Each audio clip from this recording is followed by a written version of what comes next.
Clip number 146، اس میں آپ انشاءاللہ قرآن پاک کی سورہ آل عمران آیت نمبر 144 سے 146 کی تلاوت، ترجمہ اور تفسیر قرآن صراط الجنان سنیں گے۔ بسم اللہ الرحمن الرحیم۔ ترجمہ، اللہ کے نام سے شروع جو نہایت مہربان رحمت والا ہے۔ وما محمد الا رسول قد خلت من قبله الرسل افإن مات او قتلا انقلبتم على اعقابكم ومن ينقلب على عقبيه فلن يضر الله شيئا وَسَيَجْزِي اللَّهُ الشَّاكِرِينَ۔ ترجمہ، اور محمد ایک رسول ہی ہیں، ان سے پہلے بھی کئی رسول گزر چکے ہیں، تو کیا اگر وہ وصال کر جائیں یا انہیں شہید کر دیا جائے تو تم الٹے پاؤں پلٹ جاؤ گے، اور جو الٹے پاؤں پھرے گا وہ اللہ کا کچھ نہ بگاڑے گا، اور ان قریب اللہ شکر ادا کرنے والوں کو صلہ عطا فرمائے گا۔ وما محمد الا رسول، اور محمد تو ایک رسول ہی ہے۔ شان نزول، جنگ احد میں جب کافروں نے شور مچایا کہ محمد مصطفیٰ صلی اللہ تعالی علیہ وآلہ وسلم شہید ہو گئے اور شیطان نے یہ جھوٹی افواہ مشہور کر دی، تو صحابہ کرام علیہم رضوان کو بہت اضطراب ہوا اور ان میں سے کچھ لوگ میدان جنگ سے بھاگ نکلے۔ لیکن پھر جب ندا کی گئی کہ سرکار علی وقار صلی اللہ تعالی علیہ وآلہ وسلم صحیح سلامت تشریف رکھتے ہیں، تو صحابہ کرام رضی اللہ تعالیٰ عنہم کی ایک جماعت واپس آ گئی۔ حضور اقدس صلی اللہ تعالی علیہ وسلم نے انہیں یوں بھاگ جانے پر ملامت کی، تو انہوں نے عرض کیا، ہمارے ماں باپ آپ علیہ الصلوۃ والسلام پر فدا ہوں، آپ کی شہادت کی خبر سن کر ہمارے دل ٹوٹ گئے اور ہم سے ٹھہرا نہ گیا۔ اس پر یہ آیت کریمہ نازل ہوئی اور فرمایا گیا کہ انبیاء علیہ الصلوۃ والسلام کے بعد بھی امتوں پر ان کے دین کی پیروی لازم رہتی ہے۔ تو اگر ایسا ہوتا بھی کہ محمد مصطفیٰ صلی اللہ تعالی علیہ وسلم شہید ہو جاتے یا ان کا وصال ہو جاتا، تو بھی حضور سید المرسلین صلی اللہ تعالی علیہ وآلہ وسلم کے دین کی پیروی اور اس کی حمایت لازم رہتی، کیونکہ حضور پرنور صلی اللہ تعالی علیہ وآلہ وسلم سے پہلے بھی بہت سے رسول گزرے ہیں، لیکن ان کے پیروکار ان کے بعد ان کے دین پر قائم رہے۔ رسولوں علیہم الصلوۃ والسلام کی بعثت کا مقصد تو رسالت کی تبلیغ اور اللہ عز و جل کا پیغام پہنچانا ہوتا ہے، نہ کہ اپنی قوم کے درمیان ہمیشہ موجود رہنا۔ تو جیسے پہلے رسول گزر گئے، اسی طرح حضور اقدس علیہ الصلوۃ والسلام بھی دنیا سے تشریف لے جائیں گے، لہٰذا آپ کے بعد آپ علیہ الصلوۃ والسلام کے دین پر ثابت قدم رہو۔ یہ کیا بات ہے کہ نبی اکرم علیہ الصلوۃ والسلام کے تشریف لے جانے کے بعد ان کے دین ہی سے پھر جاؤ؟ جو ایسا کرے گا وہ اللہ عز و جل کا تو کچھ نہیں بگاڑے گا بلکہ اپنا ہی نقصان کرے گا، جبکہ جو دین اسلام سے نہ پھرے اور اپنے دین پر ثابت رہے وہ شکر گزاروں میں شمار کیا جائے گا، کیونکہ انہوں نے اپنی ثابت قدمی سے نعمت اسلام کا شکر ادا کیا۔ ایسے لوگ اللہ تعالیٰ سے ثواب و جزا کے امیدوار ہیں۔ وما كان لنفس ان تموت الا باذن الله كتابا مؤجلا ومن يرد ثواب الدنيا نؤته منها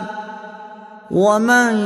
يرد ثواب الآخرة نؤته منها وسنجزي الشاكرين۔ ترجمہ، اور کوئی جان اللہ کے حکم کے بغیر نہیں مر سکتی، سب کا وقت لکھا ہوا ہے، اور جو شخص دنیا کا انعام چاہتا ہے ہم اسے دنیا کا کچھ انعام دے دیں گے، اور جو آخرت کا انعام چاہتا ہے ہم اسے آخرت کا انعام عطا فرمائیں گے، اور ان قریب ہم شکر ادا کرنے والوں کو صلہ عطا کریں گے۔ کتابا مؤجلا، سب کا وقت لکھا ہوا ہے۔ اس آیت میں جہاد کی ترغیب ہے اور مسلمانوں کو دشمن کے مقابلے پر جری بنایا جا رہا ہے کہ کوئی شخص بغیر حکم الہی کے مر نہیں سکتا، چاہے وہ کتنی ہلاکت خیز لڑائی میں شرکت کرے اور کتنے ہی تباہ کن میدان جنگ میں داخل ہو جائے، جبکہ اس کے برعکس جب موت کا وقت آتا ہے تو کوئی تدبیر نہیں بچا سکتی، خواہ وہ ہزاروں پہرے دار اور محافظ مقرر کر لے اور قلعوں میں جا چھپے، کیونکہ ہر ایک کی موت کا وقت لکھا ہوا ہے، وہ وقت آگے پیچھے نہیں ہو سکتا۔ وَمَن يُرِدْ ثَوَابَ الدُّنْيَا، اور جو دنیا کا انعام چاہتا ہے۔ یہاں سے لوگوں کے دو گروہوں کا تذکرہ شروع ہوتا ہے اور فرمایا جاتا ہے کہ جو شخص صرف دنیا کی نعمتیں اور آسائشیں چاہتا ہے اور اس کے عمل سے صرف دنیا کا حصول مقصود ہوتا ہے، ہم اسے دنیا دے دیتے ہیں، یعنی اس کے عمل پر اسے دنیا کا فائدہ مل جاتا ہے، اور چونکہ آخرت اس کا مطلوب نہیں لہٰذا آخرت کے ثواب سے وہ محروم رہتا ہے، جبکہ جو شخص اپنے عمل سے آخرت کا طالب ہوتا ہے اسے اخروی ثواب عطا فرمایا جاتا ہے، اور دنیا تو سب کو مل ہی جاتی ہے۔ وَكَأَيٍّ مِّن نَّبِيٍّ قَاتَلَ مَعَهُ رِبِّيُّونَ كَثِيرٌ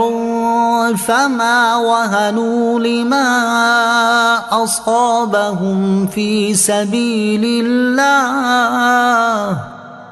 فما وهنوا لما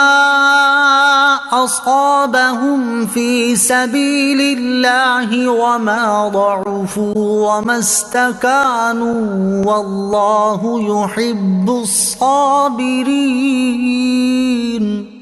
ترجمہ، اور کتنے ہی انبیاء نے جہاد کیا، ان کے ساتھ بہت سے اللہ والے تھے، تو انہوں نے اللہ کی راہ میں پہنچنے والی تکلیفوں کی وجہ سے نہ تو ہمت ہاری اور نہ کمزوری دکھائی اور نہ دوسروں سے دبے، اور اللہ صبر کرنے والوں سے محبت فرماتا ہے۔ وَكَأَيٍّ مِّن نَّبِيٍّ قَاتَلَ،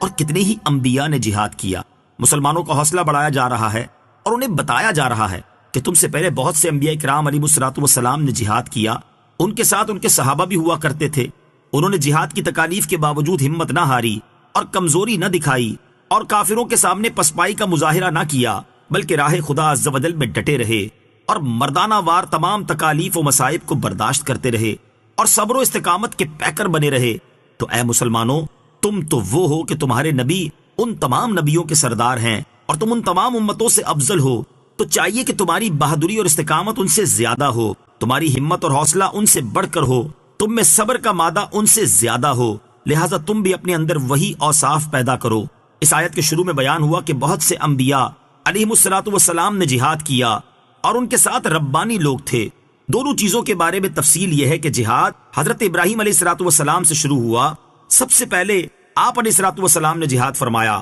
آپ علیہ الصلوۃ والسلام سے پہلے کسی نبی نے جہاد نہ کیا تھا، البتہ آپ علیہ الصلوۃ والسلام کے بعد بہت سے پیغمبروں کی شریعت میں جہاد تھا، جیسے حضرت موسیٰ، حضرت داؤد، حضرت یوشع علیہ الصلوۃ والسلام وغیرہ۔ اور ربانی لوگوں سے مراد علماء، مشائخ اور متقی لوگ ہیں جو اللہ عز و جل کو راضی کرنے کی کوشش میں لگے رہیں۔